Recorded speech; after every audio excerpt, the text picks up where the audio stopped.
বাবুর সঙ্গে আমার আলাপ ট্রেনের কামরায়। আমি যাচ্ছিলাম রঘুনাথপুর হাওয়া বদলের জন্য। কলকাতায় খবরের কাগজের আপিসে চাকরি করি। গত কমাস ধরে কাজের চাপে দম বন্ধ হওয়ার উপক্রম হয়েছিল। তাছাড়া আমার লেখার শখ, দু একটা গল্পের প্লটও মাথায় ঘুরছিল, কিন্তু এত কাজের মধ্যে কি আর লেখার ফুরসত জোটে? তাই আর 7-5 না ভেবে 10 দিনের পাওনা ছুটি আর দিস্তেখানে কাগজ নিয়ে বেরিয়ে পড়লাম। এত জায়গা থাকতে রঘুনাথপুর কেন, তারও অবশ্যই একটা কারণ আছে। ওখানে বিনা খরচায় থাকার একটা ব্যবস্থা জুটে গেছে। আমার কলেজের সহপাঠী বীরেন বিশ্বাসের পৈতৃক বাড়ি রয়েছে রঘুনাথপুরে। কফি হাউসে বসে ছুটিতে কোথায় যাওয়া যায় এই আলোচনা প্রসঙ্গে বীরেন খুব খুশি হয়ে ওর বাড়িটা অফার করে বলল, আমিও যেতুম, কিন্তু আমার এদিকে ঝামেলা, বুঝতেই তো পারছিস। তবে তোর কোনোই অসুবিধা হবে না, আমাদের 50 বছরের পুরনো চাকর ভরদ্বাজ রয়েছে ও বাড়িতে, ওই তোর দেখাশোনা করবে, তুই চলে যা।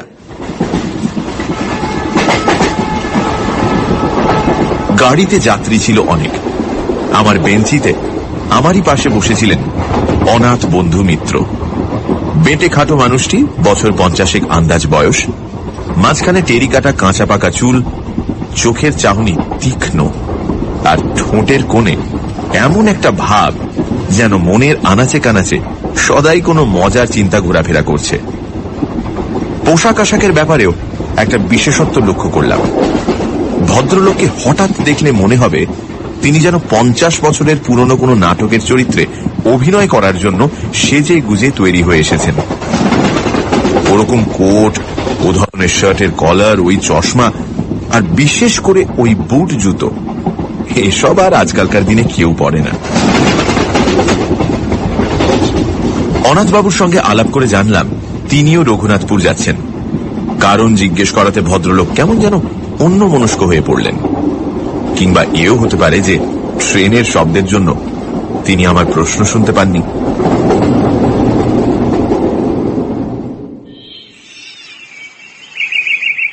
বীরেনের পৈতৃক ভিটেটি দেখে মনটা খুশি হয়ে উঠল।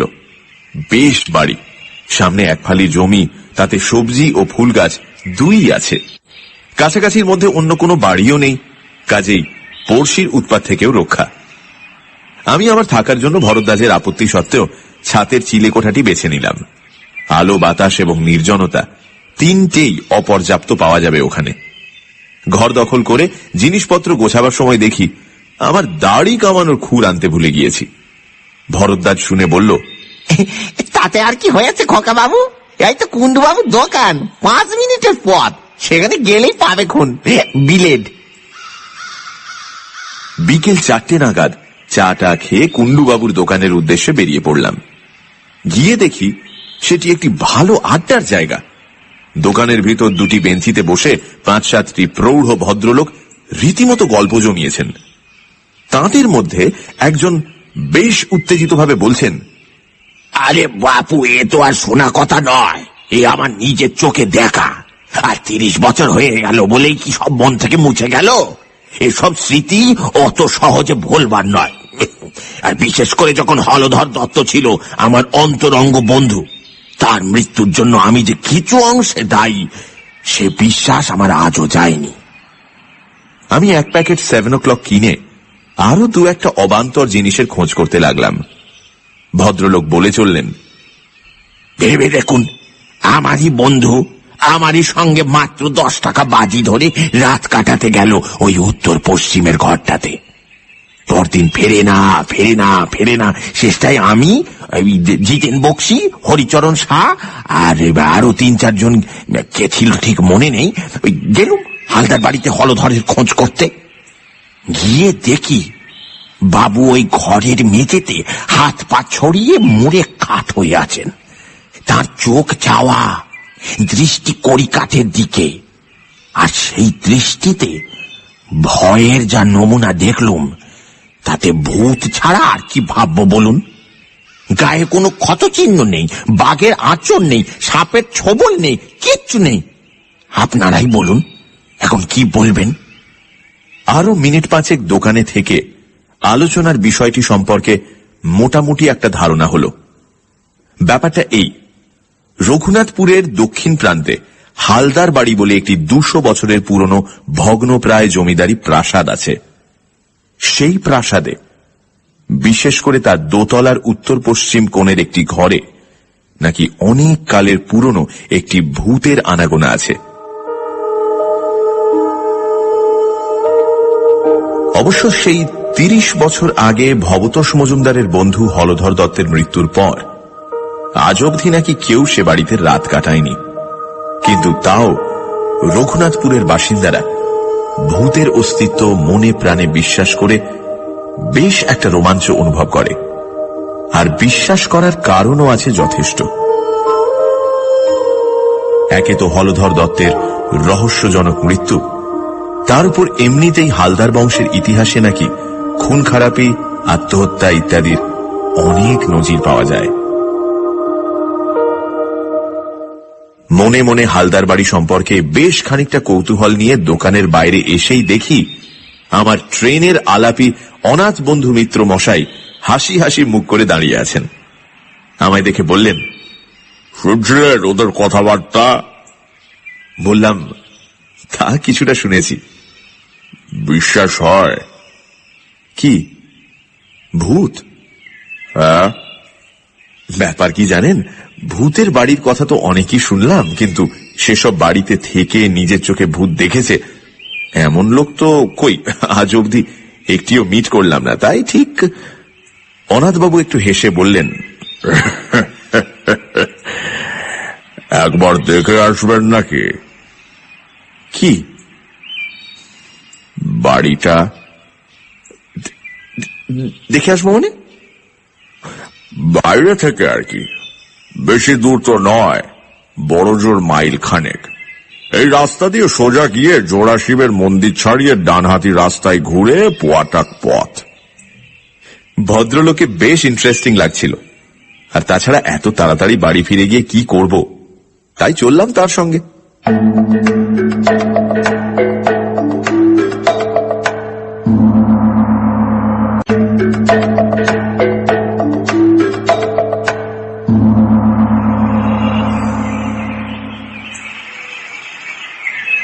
হালদারদের বাড়িটা দূর থেকে দেখা যায় না, কারণ বাড়ির চারপাশে বড় বড় গাছের জঙ্গল। তবে বাড়ির গেটের মাথাটি দেখা যেতে থাকে পৌঁছানোর প্রায় 10 মিনিট আগে থেকেই। বিরাট ফটক, মাথার উপর ভগ্ন প্রায় নহবতখানা। ফটকের ভিতর দিয়ে বেশ খানিক দূর রাস্তা গিয়ে তবে সদর দালান।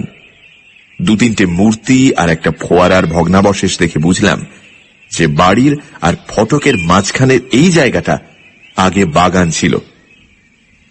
বাড়িটি অদ্ভুত, কারুকার্যের কোনো বাহার নেই তার কোনো জায়গায়। কেমন যেন একটা বেঢপ চৌকো চৌকো ভাব। বিকেলের পড়ন্ত রোদ এসে পড়েছে তার শ্যাওলাবৃত দেয়ালে। মিনিট খানেক চেয়ে থাকার পর অনাথবাবু বললেন, আমি যতদূর জানি রোদ থাকতে ভূত বেরোয় না। তারপর আমার দিকে চেয়ে চোখ টিপে বললেন, একবার চট করে সেই ঘরটা দেখে এলে হতো না? হ্যাঁ, সেই উত্তর পশ্চিমের ঘর, যে ঘরে? হ্যাঁ, যে ঘরে হলধর দত্তের মৃত্যু হয়েছিল। ভদ্রলোকে তো এসব ব্যাপারে দেখছি একটু বাড়াবাড়ি রকমের আগ্রহ। অনাথবাবু বোধহয় আমার মনের ভাবটা আঁচ করতে পেরেই বললেন, খুব আশ্চর্য লাগছে না? আসলে কি জানেন, আপনাকে বলতে দ্বিধা নেই, আমার রঘুনাথপুর আসার একমাত্র কারণই হল ওই বাড়িটা। বটে? আগে হ্যাঁ, ওটা যে ভূতের বাড়ি, আমি কলকাতায় থাকতে সে খবরটা পেয়ে ওই ভূতটিকে দেখব বলে এখানে এসেছি। আপনি সেদিন ট্রেনে আমার আসার কারণটা জানতে চাইলেন। আমি উত্তর না দিয়ে অভদ্রতা করলাম বটে, কিন্তু মনে মনে স্থির করেছিলাম যে উপযুক্ত সময় এলে, অর্থাৎ আপনি কিরকম লোক সেটা আরেকটু জেনে নিয়ে আসল কারণটা নিজে থেকেই বলবো। কিন্তু তাই বলে ভূতের পেছনে ধাওয়া করে একেবারে কলকাতা ছেড়ে? বলছি, ব্যস্ত হবেন না। আমার কাজটা সম্বন্ধেই তো বলা হয়নি এখনো আপনাকে। আসলে আমি ভূত সম্পর্কে একজন বিশেষজ্ঞ। আজ 25 বছর ধরে এ ব্যাপার নিয়ে বিস্তর রিসার্চ করেছি। শুধু ভূত কেন, ভূত, প্রেত, পিশাচ, ডাকিনী, যোগিনী, ভ্যাম্পায়ার, ওই ওয়ারউলফ, ভুডুইজম ইত্যাদি যা কিছু আছে তার সম্বন্ধে বইয়ে যা লেখে তার প্রায় সবই পড়ে ফেলেছি। 7টা ভাষা শিখতে হয়েছে এসব বই পড়ার জন্য। পরলোক তত্ত্ব নিয়ে লন্ডনের প্রফেসর নর্টনের সঙ্গে আজ এই 3 বছর ধরে চিঠি লেখালেখি করছি। আমার লেখা প্রবন্ধ বিলেতের সব নাম করা কাগজে বেরিয়েছে। আপনার কাছে বড়াই করে কি লাভ, তবে এটুকু বলতে পারি যে এ দেশে এ ব্যাপারে আমার চেয়ে বেশি জ্ঞানী লোক বোধহয় আর নেই। ভদ্রলোকের কথা শুনে তিনি যে মিথ্যে বলছেন বা বাড়িয়ে বলছেন এটা আমার একবারও মনে হয় না, বরং তাঁর সম্বন্ধে খুব সহজেই একটা বিশ্বাস ও শ্রদ্ধার ভাব জেগে উঠল। অনাথবাবু একটুক্ষণ চুপ করে থেকে বললেন, ভারতবর্ষের অন্তত 300 ভূতের বাড়িতে আমি রাত কাটিয়েছি। বলেন কি? হ্যাঁ, আর সেসব কিরকম কিরকম জায়গায় জানেন? এই ধরুন জব্বলপুর, কার্শিয়ং, চেরাপুঞ্জি, কাঁথি, কাটোয়া, যোধপুর, আজিমগঞ্জ, হাজারিবাগ, সিউড়ি, বারাসাত, আর কত চাই। 56টা ডাক বাংলো আর কম করে 30টা নীলকুঠিতে আমি রাত্রি যাপন করেছি। এছাড়া কলকাতা এবং তার কাছাকাছির মধ্যে তা অন্তত 50খানা বাড়ি তো আছেই। কিন্তু অনাথবাবু হঠাৎ থেমে গেলেন। তারপর ধীরে ধীরে মাথা নেড়ে বললেন, ভূত আমায় ফাঁকি দিয়েছে। হয়তো ভূতকে যারা চায় না ভূত তাদের কাছেই আসে। আমি বারবার হতাশ হয়েছি। মাদ্রাজে ত্রিচিনাপল্লীতে 150 বছরের পুরনো একটা সাহেবদের পরিত্যক্ত ক্লাব বাড়িতে ভূত একবার কাছাকাছি এসেছিল। কিরম জানেন? অন্ধকার ঘর, এক ফোঁটা বাতাস নেই। যত বাড়ি মোমবাতি ধরাবো বলে দেশলাই জ্বালাচ্ছি, তত বাড়ি কে যেন ফুঁ দিয়ে নিভিয়ে দিচ্ছে। চেষ্টায় 13টা কাঠি নষ্ট করার পর বাতি জ্বলল এবং আলোর সঙ্গে সঙ্গেই ভূত বাবাজি সেই যে গেলেন, আর এলেন না। একবার কলকাতার ঝাওয়াপুকুরের এক হানা বাড়িতেও একটা ইন্টারেস্টিং অভিজ্ঞতা হয়েছিল। আমার মাথায় তো এত চুল দেখছেন, অথচ ওই বাড়ির একটা অন্ধকার ঘরে ভূতের অপেক্ষায় বসে থাকতে থাকতে মাঝরাত্রির নাগাদ হঠাৎ ব্রহ্মতালুর কাছটায় একটা মশার কামড় খেলাম। কি ব্যাপার? অন্ধকারে ভয়ে ভয়ে মাথায় হাত দিয়ে দেখি একটি চুলও নেই, একেবারে মসৃণ মাথা চোরা টাক। এ কি আমারই মাথা, না অন্য কারোর মাথায় হাত দিয়ে নিজের মাথা বলে মনে করেছি? কিন্তু মশার কামড়টা তো আমিই খেলাম। টর্চটা জেলে আয়নায় দেখি টাকের কোনো চিহ্ন মাত্র নেই। আমার যে চুল সে চুলই রয়েছে আমার মাথায়। ব্যাস, এই দুটি ছাড়া আর কোনো ভুতুড়ে অভিজ্ঞতা এত চেষ্টা সত্ত্বেও আমার হয়নি। তাই ভূত দেখার আশা একরকম ছেড়েই দিয়েছিলাম। এমন সময় একটা পুরনো বাঁধানো প্রবাসীতে রঘুনাথপুরের এই বাড়িটার একটা উল্লেখ পেলাম। তাই ঠিক করলাম একটা শেষ চেষ্টা দিয়ে আসব। অনাথবাবুর কথা শুনতে শুনতে কখন যে বাড়ির সদর দরজায় এসে পড়েছি সে খেয়াল ছিল না। ভদ্রলোক তাঁর ট্যাগ ঘড়িটা দেখে বললেন, আজ 5:31 সূর্যাস্ত, এখন 5:15। চলুন, রোদ থাকতে থাকতে একবার ঘরটা দেখে আসি। ভূতের নেশাটা বোধহয় সংক্রামক, কারণ আমি অনাথবাবুর প্রস্তাবে কোনো আপত্তি করলাম না।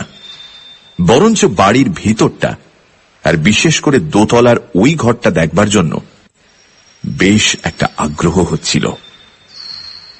সদর দরজা দিয়ে ঢুকে দেখি বিরাট উঠোন ও নাট মন্দির। 100-150 বছরে কত উৎসব, কত অনুষ্ঠান, কত পূজা পার্বণ, যাত্রা, কথকতা এইখানে হয়েছে তার কোনো চিহ্ন আজ নেই। উঠোনের 3 দিকে বারান্দা। আমাদের ডাইনে বারান্দার যে অংশ তাতে একটি ভাঙা পালকি পড়ে আছে এবং পালকিটি ছাড়িয়ে হাত 10 গিয়েই দোতলায় যাওয়ার সিঁড়ি। সিঁড়িটা এমনই অন্ধকার যে উঠবার সময় অনাথবাবুকে তার কোটের পকেট থেকে একটি টর্চ বার করে জ্বালাতে হলো। প্রায় অদৃশ্য মাকড়সার জালের বুহ ভেদ করে কোন রকমে দোতলায় পৌঁছানো গেল।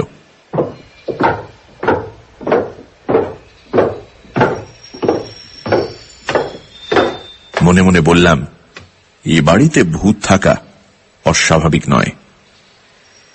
দোতলার বারান্দায় দাঁড়িয়ে হিসাব করে দেখলাম, বাঁ দিক দিয়ে সোজা চলে গেলে ওই যে ঘর, ওটাই হলো উত্তর পশ্চিমের ঘর। অনাথবাবু বললেন, সময় নষ্ট করে লাভ নেই, চলুন এগোই। এখানে বলে রাখি, বারান্দায় কেবল একটি জিনিস ছিল, সেটি একটি ঘড়ি, যাকে বলে গ্র্যান্ডফাদার ক্লক। কিন্তু তার অবস্থা খুবই শোচনীয়। কাঁচ নেই, বড় কাঁটাটি উধাও, পেন্ডুলামটি ভেঙে কাত হয়ে পড়ে আছে। উত্তর পশ্চিমের ঘরের দরজাটি ভেজানো ছিল।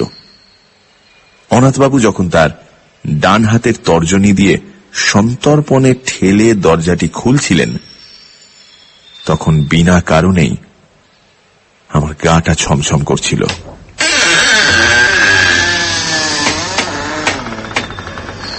কিন্তু ঘরের ভিতর ঢুকে অস্বাভাবিক কিছু লক্ষ্য করলাম না। দেখে মনে হয় এককালে বৈঠকখানা ছিল। ঘরের মাঝখানে একটা বিরাট টেবিল, তার কেবল পায়া চারখানাই রয়েছে, উপরের তক্তাটা নেই। টেবিলের পাশে জানলার দিকে একটি আরাম কেদারা। অবশ্যই এখন আর সেটি আরামদায়ক হবে কিনা সন্দেহ, কারণ তার একটি হাতল ও বসবার জায়গায় বেতের খানিকটা অংশ লোপ পেয়েছে। উপরের দিকে চেয়ে দেখি, ছাদ থেকে ঝুলছে একটি টানা পাখার ভগ্নাংশ, অর্থাৎ তার দড়ি নেই, কাঠের ডান্ডাটা ভাঙা এবং ঝালরের অর্ধেকটা ছেঁড়া। এছাড়া ঘরে আছে একটি খাঁজ কাটা বন্দুক রাখার তাক, একটি নলবিহীন গড়গড়া আর দুখানা সাধারণ হাতল ভাঙা চেয়ার। অনাথবাবু কিছুক্ষণ একেবারে স্তব্ধ হয়ে রইলেন। মনে হলো খুব মনোযোগ দিয়ে কি একটা অনুভব করার চেষ্টা করছেন। প্রায় মিনিট খানেক পরে বললেন, একটা গন্ধ পাচ্ছেন? কি গন্ধ?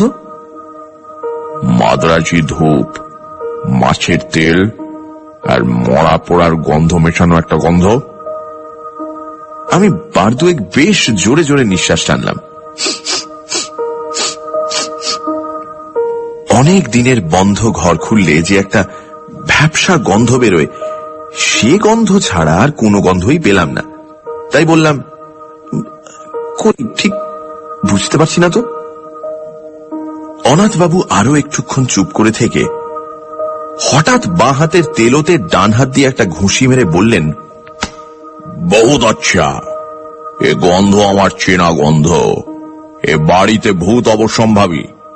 তবে বাবাজি দেখা দেবেন কি না দেবেন, সেটা কাল রাত্রের আগে বোঝা যাবে না। চলুন।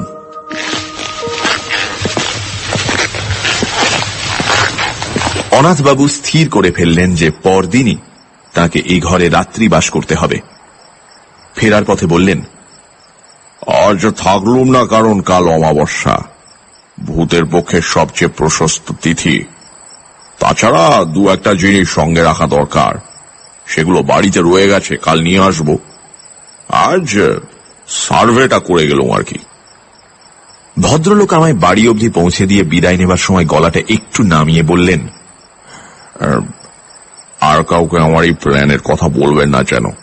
এদের কথাবার্তা তো শুনলুম আজকে, যা ভয় আর যা প্রেজুডিস এদের, জানলে পরে হয়তো বাধা টাধা দিয়ে আমার প্ল্যানটাই ভেস্তে দেবে। আর হ্যাঁ, আর একটা কথা, আপনাকে আমার সঙ্গে যেতে বললুম না বলে কিছু মনে করবেন না। এসব ব্যাপার বুঝলেন কিনা, একা না হলে ঠিক জুৎসই হয় না। Sunday suspense.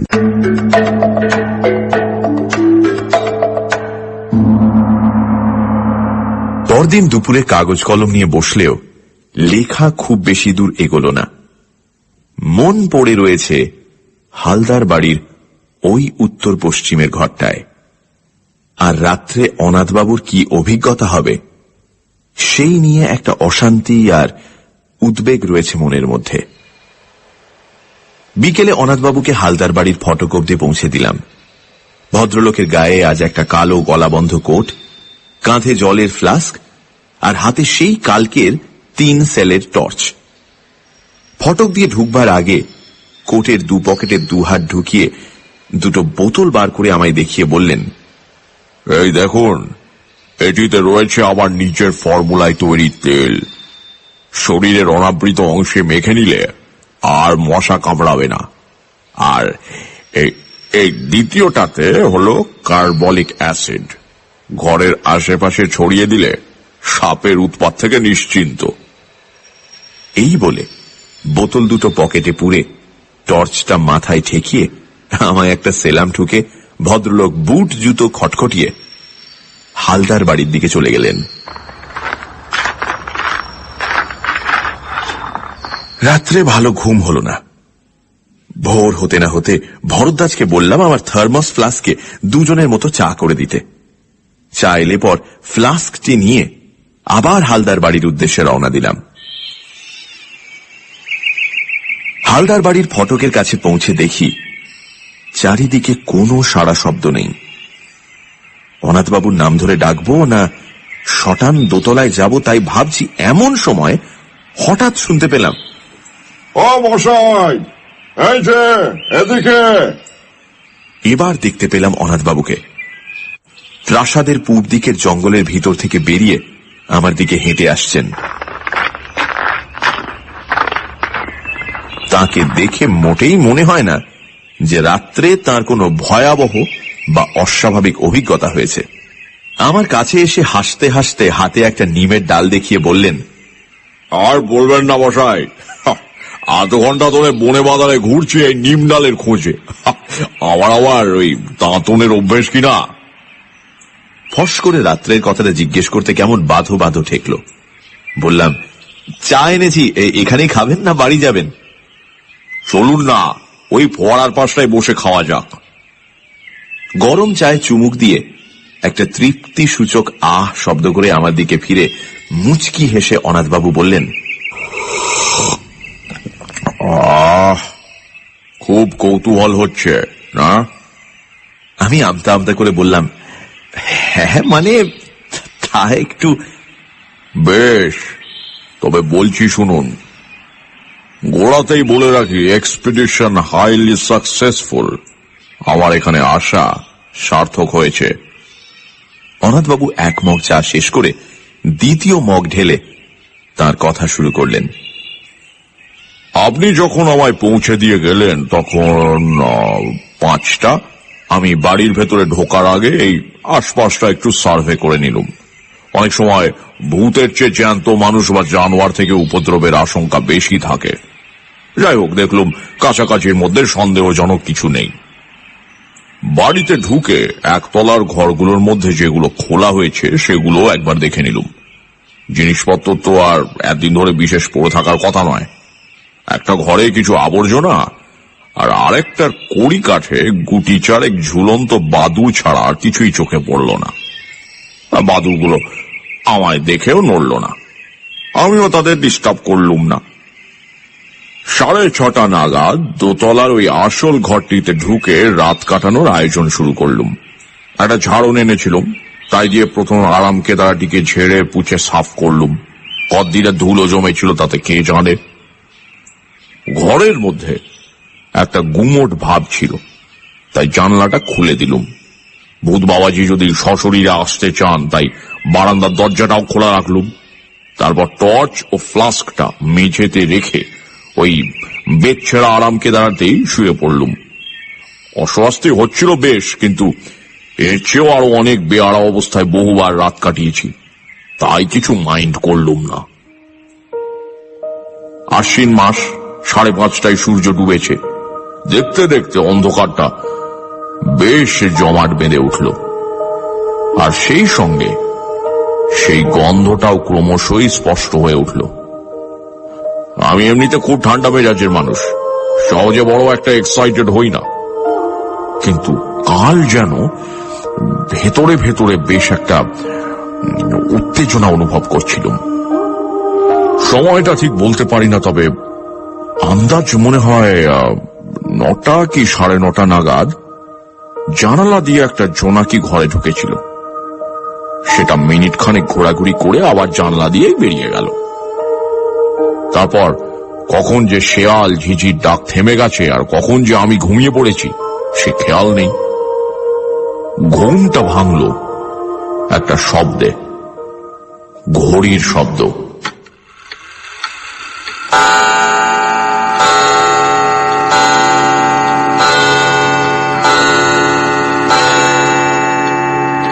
ঢং ঢং ঢং করে 12টা বাজলো। মিঠে অথচ বেশ জোর আওয়াজ, জাত ঘড়ির আওয়াজ, আর সেটা আসছে বাইরের বারান্দা থেকে। কয়েক মুহূর্তের মধ্যেই ঘুমটা ছুটে গিয়ে সম্পূর্ণ সজাগ হয়ে আরো দুটো জিনিস লক্ষ্য করলুম। এক, আমি আরাম কেদারায় সত্যি খুব আরামে শুয়ে আছি। ছেঁড়াটা তো নেই, বরং উল্টে আমার পিঠের তলায় কে যেন একটা বালিশ গুঁজে দিয়ে গেছে। আর 2, আমার মাথার উপর একটি চমৎকার ঝালর সমেত আস্ত নতুন টানা পাখা, তা থেকে একটি নতুন দড়ি দেয়ালের ফুটো দিয়ে বারান্দায় চলে গেছে এবং কে জানি সে দড়িতে টান দিয়ে পাখাটি দুলিয়ে আমায় চমৎকার বাতাস করছে। আমি অবাক হয়ে সব দেখছি আর উপভোগ করছি। এমন সময় খেয়াল হলো অমাবস্যার রাত্রিরে কি করে জানি ঘরটা চাঁদের আলোয় উদ্ভাসিত হয়ে উঠল। তারপর নাকে এলো একটা চমৎকার গন্ধ। পাশ ফিরে দেখি কে জানি একটি আলবোলা রেখে গেছে আর তার থেকে ভোর ভোর করে বেরোচ্ছে একেবারে সেরা অম্বুরি তামাকের গন্ধ। অনাথবাবু একটু থামলেন, তারপর আমার দিকে ফিরে হেসে বললেন, বেশ মনোরম পরিবেশ নয় কি? আমি বললাম, শুনে তো ভালোই লাগছে। আপনার রাতটা তাহলে মোটামুটি আরামেই কেটেছে। আমার প্রশ্ন শুনে অনাথবাবু হঠাৎ গম্ভীর হয়ে গেলেন।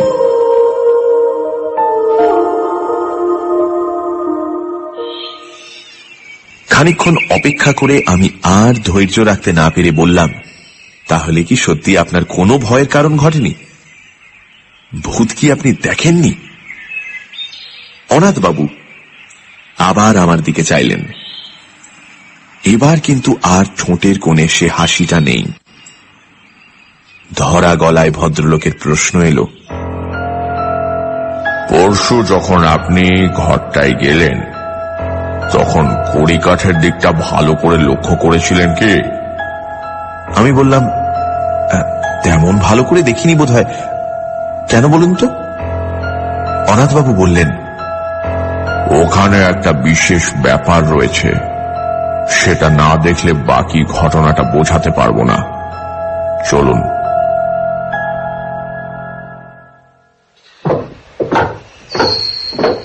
অন্ধকার সিঁড়ি দিয়ে উঠতে উঠতে অনাথবাবু কেবল একটি কথা বললেন, আবার আর ভূতের পেছনে ধাওয়া করতে হবে না সীতেশ বাবু, কোনদিনও না।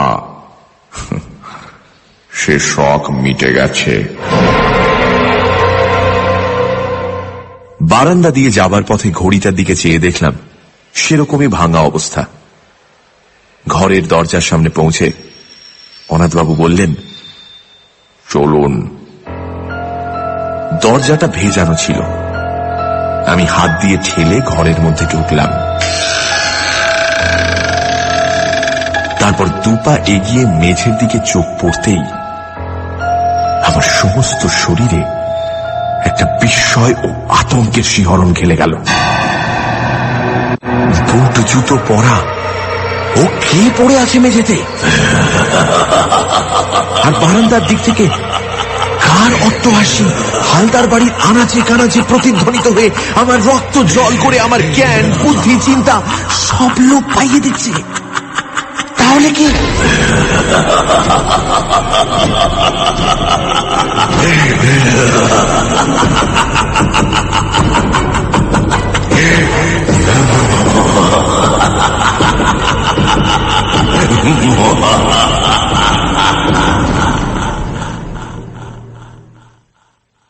আর কিছু মনে নেই আমার।